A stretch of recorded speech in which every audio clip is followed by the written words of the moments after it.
Hello, dear fellows. Welcome to Track 2 CSS. Today we will be discussing another theory of international relations, and the theory is cultural theory. आज हम cultural theory पे बात करेंगे और explain करेंगे कि किस तरह कल्चरल थ्योरी इंटरनेशनल रिलेशंस के बारे में एक्सप्लेनेशन देती है।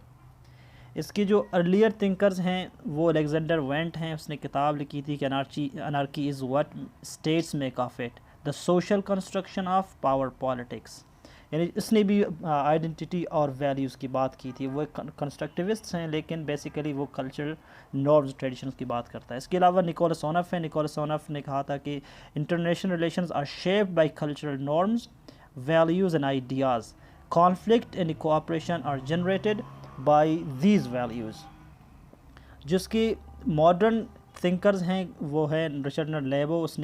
वो एक पॉलिटिकल साइंटिस्ट हैं और आईआर स्कॉलर हैं। उसकी किताब है एक cultural theory of international relations. उसने 2008 में एक किताब लिखी थी। इस किताब में वो बेसिकली वो हिस्ट्री, साइकोलॉजी और फ़िलासफ़ी से वो कल्चरल थ्योरी की अजम्पशंस बिल्ड करता है और वो एक पॉलिटिकल पैराडाइम इस्टेब्लिश करता है कि किस तरह ये जो असम्पशंस हैं या ये जो अप्रोचेस हैं वो किस तरह एक पॉलिटिकल पैराडाइम बिल्डअप करते हैं। वो इंडिविजुअल साइकोलॉजी और ह्यूमन मोटिव्स की बात करता है। वो जिस तरह रियलिज़म वो अनार्की की बात करता है और लिबरलिज़म इंस्टीट्यूशंस की बात करता है, रिचर्ड लेबो वो इंडिविजुअल साइकोलॉजी और ह्यूमन मोटिव्स की बात करता है कि किस तरह जो इंसान की नेचर के अंदर वो जो मोटिवेशन है या जो उसकी साइकोलॉजिकल इम्पल्सेस हैं वो किस तरह डिसीजन मेकिंग में या उस प्रोसेस में किस तरह उसको इन्फ्लुएंस करती है। वो इन ह्यूमन मोटिव्स को वो ग्रीक फ़िलासफ़ी से बोरो करता है जिसमें स्पिरिट है, एपिटाइट और रीज़न है। यानी ये तीन बेसिक मोटिव्स हैं हर इंसान के अंदर, उसके साइकी के अंदर, जो उसे ड्राइव और मोटिवेट करते हैं किसी भी डिसीजन मेकिंग के अंदर या किसी भी स्टेप्स या कोई काम करते वक्त। तो ये जो तीन बेसिक मोटिव्स हैं ह्यूमन साइकी के, इन पे वो बात करता है बेसिकली। हालांकि ये जो तीन मोटिव्स हैं वो ग्रीक फ़िलासफ़ी से प्लेटो और एरिस्टोटल से वो बोरो करता है, लेकिन वो इनको फिर इंटरनेशनल रिलेशंस में वो डेवलप करता है कि किस तरह ये डिसीजन मेकिंग में या लीडर्स की जो साइकी है उनको इन्फ्लुएंस करती है। सबसे पहले स्पिरिट है। स्पिरिट इंसान की साइकी के अंदर वो मोटिव है, वो इम्पल्स है जो कि उसकी आइडेंटिटी कंस्ट्रक्शन, हॉनर और स्टेटस पे वो बात करती है कि किस तरह एक इंसान के अंदर आइडेंटिटी की जो क्रेविंग है वो स्पिरिट की वजह से है। और हॉनर यानी हर इंसान चाहता है कि कोई उसकी डिग्निटी हो, उसकी इज़्ज़त हो सोसाइटी में और उसकी स्टेटस हो, चाहिए इंडिविजुअल लेवल पे हो। और जब एक इंडिविजुअल जब वो लीडर बनता है और जब वो इंटरनेशनल रिलेशंस या इंटरनेशनल सिस्टम में जब वो एक्ट करता है तो वो स्पिरिट बेस्ड एक अप्रोच रखता है। और इसके अलावा जो तीन और मोटिव्स हैं ह्यूमन सोल के, जो फुकुयामा ने अपनी बुक आइडेंटिटी में वो उस पर बहस करता है, उस पर बात करता है। यानी कि ताइमूस इंसान के अंदर एक मोटिव है ह्यूमन सोल के, जो चाहता है वो इस चीज़ के लिए क्रेव करता है कि मुझे सोसाइटी में, यानी जो तैमूस है सोसाइटी में मुझे कोई आइडेंटिटी मिल जाए, कोई रिकग्निशन मिल जाए, कोई मेरा अपना नाम हो, लोग मुझे मेरे अपने रिकग्निशन से पहचानें। और आइसोथेमिया दूसरा जो इम्पल्स है, मोटिव है ह्यूमन सोल का, वो है कि सोसाइटी में मेरी इक्वालिटी हो, लोगों के मैं बराबर हूँ, मैं इन्फीरियर ना हूँ लोगों से। और जो मेगालोथेमिया है वो मेगालोथेमिया ये वो इम्पल्स है या वो मोटिवेशन और ड्राइव है जो इंसान के सोल के अंदर है। वो चाहता है कि सोसाइटी में वो सुपीरियर हो देन अदर्स, यानी जो बाकी लोग हैं वो मेरे से इन्फीरियर हूँ और मैं सुपीरियर हूँ।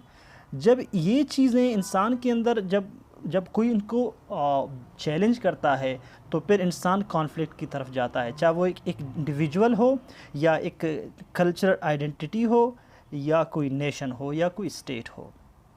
इसकी एग्जांपल हमें हिटलर के वो जो जर्मन की जो इंसल्ट हुई थी वर्ल्ड वार सेकंड में, वर्ल्ड वार फर्स्ट में, जिसमें उसको रेप्रेशंस लगे थे और उसकी काफ़ी इंसल्ट हुई थी और जो उसकी डिग्निटी थी, उसकी जो हॉनर थी कौम की, वो सारी ख़त्म हो गई थी। तो उस हिटलर ने उस बेसिक ऑब्जेक्टिव को, यानी कि जो उसके स्पिरिट का मसला था कि मेरी जो डिग्निटी है या मेरी कौम की, जर्मन कौम की जो डिग्निटी है, उसको मैंने रिकवर करना है, तो उसने जो सेकेंड वर्ल्ड वार है उसकी शुरुआत वहाँ से की और उसने पोलैंड को इन्वेड की 1939 में। तो एक बहुत बड़ा एग्जांपल है कि किस तरह एक इंसान, एक लीडर या एक स्टेट अपने स्पिरिट को, अपनी आइडेंटिटी, हॉनर और स्टेटस को रिकवर करने के लिए, उसको मेंटेन करने के लिए वो किस तरह डिसीजन लेता है और किस तरह ये कॉन्फ्लिक्ट की तरफ जाता है।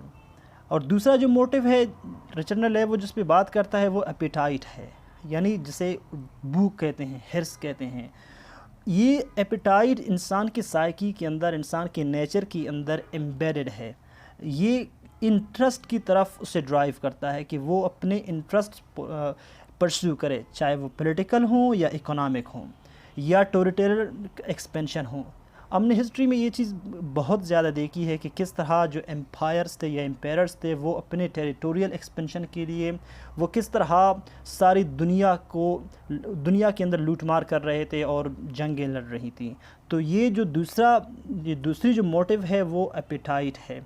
आज की दुनिया में, आज की इंटरनेशनल पॉलिटिक्स के अंदर हम इस चीज़ को देखते हैं कि किस तरह जो ग्रेट पावर्स हैं वो पॉलिटिकल और इकोनॉमिक इंटरेस्ट के लिए किस तरह वो दूसरे स्टेट्स की एक्सप्लॉयटेशन करते हैं।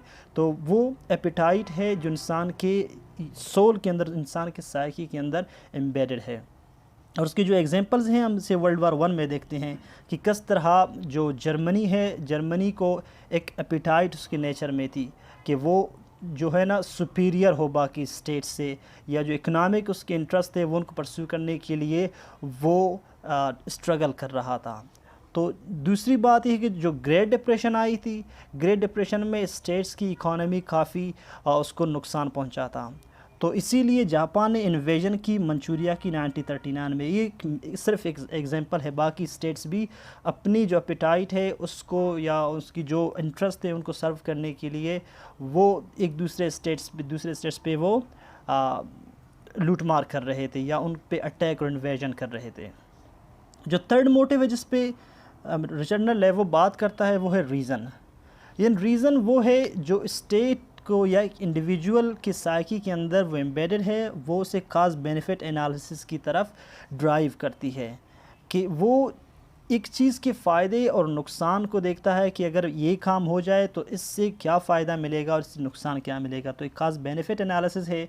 और ये जो मोटिव है या ये जो ड्राइव है ये अक्सर इंडिविजुअल्स को इंडिविजुअल के साथ कोऑपरेशन की तरफ ले जाता है, क्योंकि यहाँ पे जो है जो नुकसान है उससे वो एवर्जन की तरफ जाती है। और इससे क्या होता है कि जब स्टेट्स के दरमियान, जब यही जो रीज़न है, जब लीडर्स के अंदर जो मोटिव है जब ये ताकतवर और स्ट्रांग होगी तो फिर वो काज बेनिफिट एनालिसिस करेंगे और इससे इंटरनेशनल रिलेशंस के अंदर इस एक स्टेट दूसरे स्टेट के साथ कोऑपरेट करती है। और कोऑपरेशन से फिर क्या आएगा, एक बैलेंस वर्ल्ड ऑर्डर डेवलप हो जाएगा कि एक स्टेट दूसरे स्टेट की एक्सप्लॉयटेशन नहीं करती, एक दूसरे के अपने इंटरेस्ट को सर्व करने के लिए दूसरे स्टेट पे वो अटैक नहीं करती। तो इससे क्या है, एक बैलेंस वर्ल्ड ऑर्डर क्रिएट हो जाता है। अब इसमें लेवो एक और जो फोर्थ मोटिव है वो इसमें ऐड करता है। वो बाकी जो तीन मोटिव्स थे वो ग्रीक फ़िलासफ़ी से उसने बोरो की थी, और जो फोर्थ है यानी फेयर है उसने ये ऐड किया था कि सिर्फ ये तीन मोटिव्स नहीं हैं जो इंटरनेशनल रिलेशंस में वो प्ले करती हैं, बाकी जो फोर्थ है ये भी इंटरनेशनल रिलेशंस में कंट्रीब्यूशन करती है, इसका बड़ा एक रोल है।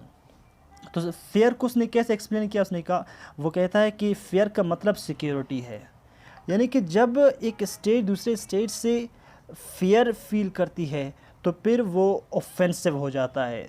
तो वो ये करने की कोशिश करती है कि मैं उससे पहले उस पर अटैक करूं ताकि मेरी जो सिक्योरिटी है वो सिक्योरिटी को वो हार्म या जेपर्टाइज ना करें। तो ऑफेंसिव अटैक्स जो होते हैं वो फेयर की वजह से एक स्टेट दूसरे स्टेट पे लॉन्च करती है।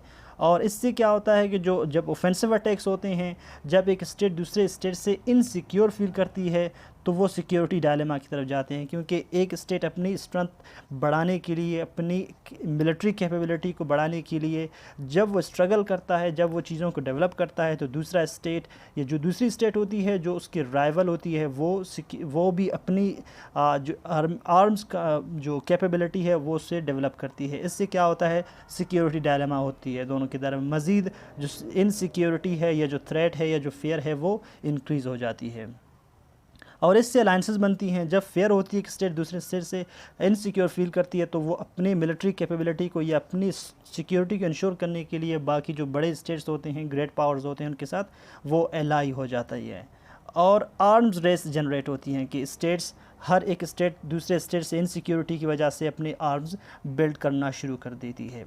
अब इसके एग्जांपल्स हमें नज़र आते हैं कि किस तरह इंडिया पाकिस्तान के दरमियान जो फेयर है, जो फेयर ऑफ इनसिक्योरिटी है, वो किस तरह एक स्टेट को दूसरे स्टेट से इनसिक्योर फील करवाती है। जब इंडिया कोई मिसाइल टेस्ट करती है तो ये पाकिस्तान के लिए एक ख़तरे की घंटी होती है। वो यही समझती है कि जो फेयर है, मेरी जो इनसिक्योरिटी है वो अब इंक्रीज़ हो गई है। या पाकिस्तान कोई मिसाइल टेस्ट करती है तो वो इंडिया के लिए एक बहुत बड़ा ख़तरा होता है। ईरान और इज़राइल के दरमियान देख लें, इनके दरमियान जो फेयर है यानी जो राइवलरी है, जब ईरान कोई मिसाइल टेस्ट करती है, वो कहीं भी हो, या उसकी जो न्यूक्लियर प्रोग्राम है वो इसराइल के लिए एक बहुत बड़ा ख़तरा है, और इसराइल के लिए ईरान के और ईरान के लिए इसराइल के आर्म्स या उसकी मिलिट्री कैपेबिलिटी एक बहुत बड़ा ख़तरा होता है। हम ये देखेंगे कि करंट वर्ल्ड पॉलिटिक्स में या ग्रेट पावर पॉलिटिक्स में इसकी हमें कोई एग्जांपल नज़र आती है, तो जी हाँ, हमें यहाँ पे इसकी एक बहुत ही विजिबल एग्जांपल नज़र आती है वर्ल्ड पॉलिटिक्स में। हम ये देखते हैं कि वर्ल्ड पॉलिटिक्स में जो कल्चर है या जो आइडेंटिटी है या जो आइडियाज़ हैं या बेसिकली जो स्पिरिट है, वो उसकी एग्जांपल हमें नज़र आती हैं। कि जिस तरह ट्रंप की जो रेटरिक थी वो अमेरिका फ़र्स्ट, यानी जो नेटो का मकसद ये था कि जितनी भी स्टेट्स हैं नेटो में, वो सारे स्टेट्स की जो इंटरेस्ट हैं वो इक्वल हैं। लेकिन ट्रंप ने क्या कहा था कि अमेरिका फ़र्स्ट, या इसके अलावा जो अमेरिका का एक नई रेटरिक है वो है मेक अमेरिका ग्रेट अगेन, यानी कि जो अमेरिका की जो ग्रेटनेस है वो सबसे ऊपर है और सबसे ज़्यादा वो इम्पोर्टेंट है बाकी दुनिया से। तो ये सारे कल्चर की इन्फ्लुएंस है इंटरनेशनल रिलेशंस में। इसके अलावा जो चाइना है, चाइनीज़ रिजुविनेशन, यानी कि चाइनीज़ कौम की वो जो एक प्रेस्टीज थी इंटरनेशनल सिस्टम में इससे पहले, अब उसको फिर से रिकवर करना है और चाइना को एक बहुत बड़ी कौम बनानी है। और इसके अलावा जो रशियन इरेंडेंटिज़म है या रशियन सिविलाइजेशन है, इसकी भी हम यानी जो एम्पेरिकल एग्जांपल है हम देख सकते हैं कि उसने जॉर्जिया पे, यूक्रेन पे, और आज भी जिसको यूक्रेन पे उसकी जो वार है वो भी कल्चरल इन्फ्लुएंसेस हैं कि रशिया की जो वो प्रेस्टीज थी या वो जो आइडेंटिटी थी या जो सिविलाइजेशन थी उसको फिर से रिकवर करना है और दुनिया के अंदर रशिया को एक बहुत बड़ी स्टेट बनानी है। और इंडिया के अंदर हिंदुत्वा की जो है कि हिंदू जो कल्चर है या हिंदू जो नेशन है वो सबसे सुपीरियर है और उसको सारी दुनिया के अंदर एक प्रेस्टीज देनी है। और बाकी दुनिया के अंदर भी हम पॉपुलिज्म और नेशनलिज्म की राइज देख रहे हैं कि ब्राज़ील के अंदर और बाकी स्टेट्स के अंदर पॉपुलिज्म है कि माई कंट्री फ़र्स्ट। तो ये जो सारे एग्जांपल्स हैं ये कल्चर के एग्जांपल्स हैं कि किस तरह कल्चर आइडेंटिटी या कल्चरल नॉर्म्स और आइडियाज़ होते हैं वो इंटरनेशनल रिलेशंस में किस तरह वो कंट्रीब्यूट करती हैं। यहाँ पे हम इसकी कंपैरिजन करेंगे बाकी थीरीज़ के साथ। सिर्फ ये एक ब्रीफ सी कंपैरिजन है कि वो किस तरह रियलिज़म और लिबरलिज़म और बाकी थीरी से किस तरह वो मुख्तलिफ है। रियलिज़म बेसिकली वो अनार्की की बात करती है कि अनार्की की वजह से स्टेट्स इस तरह बिहेव करते हैं, कॉन्फ्लिक्ट इस वजह से होती है क्योंकि जो सेंट्रल अथॉरिटी है इंटरनेशनल सिस्टम में वो उसकी एब्सेंस है, वो नहीं है। सारे स्टेट्स आर देयर ओन, यानी कि वो अपने आप पे डिपेंडेंट हैं कि कोई और उसकी उनकी अलग की नहीं आता, बल्कि वो सेल्फ हेल्प पे हैं। जो लिबरलिज़म है, लिबरलिज़म ये आर्ग्यू करती है कि इंस्टीट्यूशंस की वजह से स्टेट की बिहेवियर चेंज हो सकती है। कंस्ट्रक्टिविज़म और कल्चरल थ्योरी वो बेसिकली कुछ to some extent they overlap. लेकिन कुछ यानी कि अप्रोचेस के अंदर वो थोड़ा डिफरेंस रखती हैं। वो ये हैं कि जो कंस्ट्रक्टिविज़म की जो अप्रोच है वो यूनिवर्सल आइडियाज़ होते हैं, लेकिन कल्चरल थ्योरी की ये है कि हर कल्चर की अपने डिफरेंट उसके अप्रोचेस या आइडेंटिटीज़ होते हैं जो इंटरनेशनल रिलेशंस को या उनकी जो डिसीजन मेकिंग होती है उसको इन्फ्लुएंस करते हैं। मार्क्सिज्म वो बेसिकली इकनॉमिक इनइक्वालिटी की बात करती है कि जो इकनॉमिक इनइक्वालिटी की वजह से स्टेट्स डिफरेंट बिहेव करते हैं एक दूसरे के साथ। इंटरनेशनल रिलेशंस में कोऑपरेशन या कॉन्फ्लिक्ट वो जो उनकी नेचर होती है वो इकनॉमिक इनइक्वालिटी की वजह से होती है, यानी मटेरियल इनइक्वालिटी होती है। फेमिनिज़म वो जेंडर इनइक्वालिटी पे बात करती है कि जो जेंडर इनइक्वालिटी है यानी जो फीमेल्स हैं वो उनकी इंटरनेशनल रिलेशंस में कोई इन्फ्लुएंस नहीं होती, डिसीजन मेकिंग में उनकी कोई कंट्रीब्यूशन नहीं होती, उनकी कोई पार्टिसिपेशन नहीं होती। इसीलिए यानी कि जो फीमेल्स हैं उनकी एक्सप्लॉयटेशन होती है। और इसी तरह जब कल्चरल थ्योरी इन सब को वो जो है रिजेक्ट करती है, इनकी अजम्पशंस को टू सम एक्सटेंट, और उनको चैलेंज करती है कि नहीं, जो कल्चरल नॉर्म्स होते हैं और आइडियाज़ होते हैं वो इंटरनेशनल रिलेशंस को या ह्यूमन की जो मोटिव्स होते हैं जो उसकी साइकी में एम्बेडेड होते हैं वो जब डिसीजन मेकिंग के वक्त जब वो कंट्रीब्यूट करती हैं तो इंटरनेशनल रिलेशंस की जो नेचर है वो चेंज हो जाती है। और कॉन्फ्लिक्ट या जो कोऑपरेशन होती है वो इन मोटिव्स की वजह से, ह्यूमन साइकी की मोटिव्स की वजह से वो कंट्रीब्यूट करती है और वो चेंज होती हैं इंटरनेशनल रिलेशंस की जो नेचर है। तो आज की हमारी वीडियो यहाँ तक थी और इसके बाद हम मज़ीद वीडियो पे काम करेंगे। तो यहाँ तक हमें इजाज़त दीजिएगा, मिलते हैं एक और वीडियो में। Thank you so much.